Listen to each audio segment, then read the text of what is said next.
can't lie, guys. It's probably one of the saddest videos I've ever seen. How long you been divorced? About a couple months now.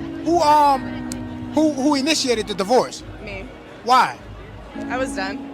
I know. Why were you done? Did he cheat on you? No. Did he hit you? No.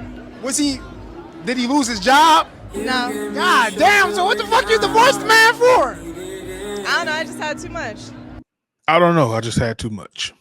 I don't know. I just had too much. He didn't do anything wrong. I just had too much. Too much what? I would love for her to finish that sentence. If she were to finish that sentence and she were to be honest, I think she would say this. I had too much pride. I had too much feminist movement. I had too much Satan.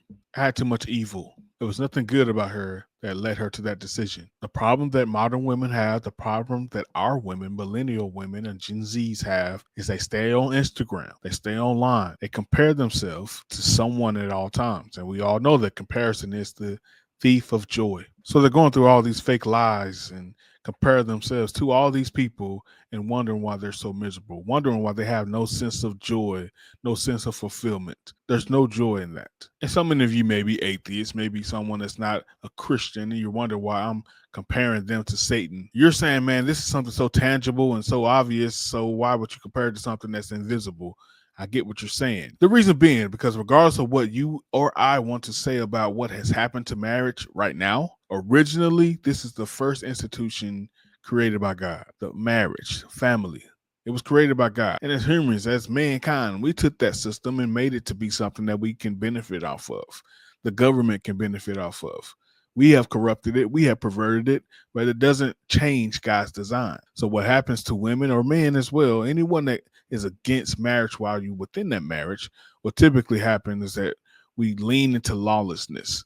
We lean into sin. We lean into selfishness. We lean into our own desire, and we come out with something that's not godly. You look at this woman, she has a banner on her that says she's proud of divorce. She's proud of the decision that she made. But you know what this really is? Typically, when someone wears a banner or this sash, whatever it's called, it's typically someone that wants to be celebrated, just married, my birthday, so on and so on.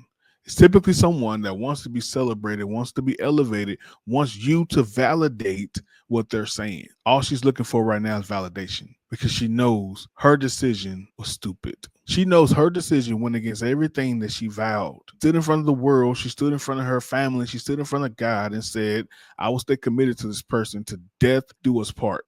But now I got to choose me. This whole saying of choosing me, this whole saying of don't lose yourself. It was never about yourself.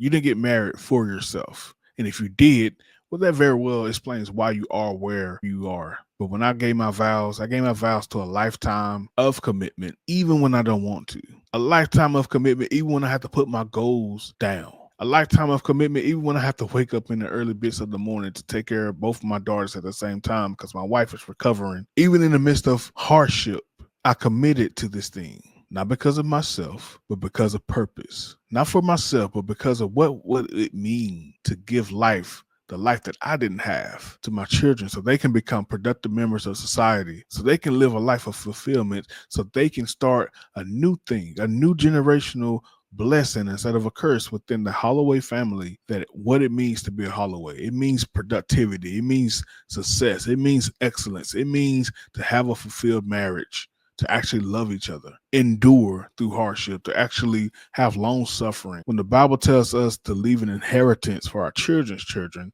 yes, monetarily it should be there, but it's more so about our character. It's more so about who you are. Are you passing down the goodness of God to the next generation? Can this lady say that? I would say an emphatic no. Hey, what's up, everybody? My name is Mel. Thank you for joining my channel. Thank you for checking things out here. Oftentimes, we go on people's pages and are like, man, what is going on here? What is the purpose of this channel? So let me be clear. The purpose of this channel is to speak truth regarding the nuclear family.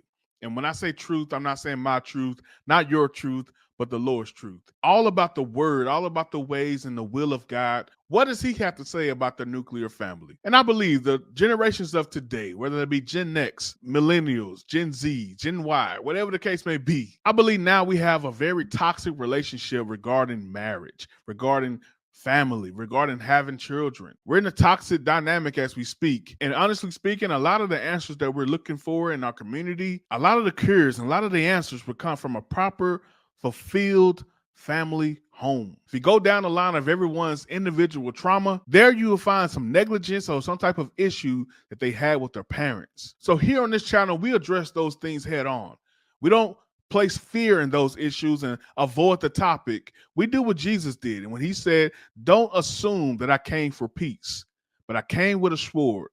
I came to turn family members against family members if it means you following me. If you have to cut them off, if you have to address them and have arguments for you to follow me, so be it. And I think at this point in our society, we're at the so be it stage. So here at Life Coaching by Mel, I'm all about bringing healing to that. And the number one way to do that is have honest conversations. So if that's something you like, that's something you're into, that's something you really want to be a part of, be sure to hit that subscribe button. Be sure to comment. Let me know what you think about everything. I do my best to respond as often as I can. I want to hear from you guys. This is not about me. It's about healing our nation, healing our states, healing our cities, healing our community, healing our homes. Love you guys. Take care. Let's go.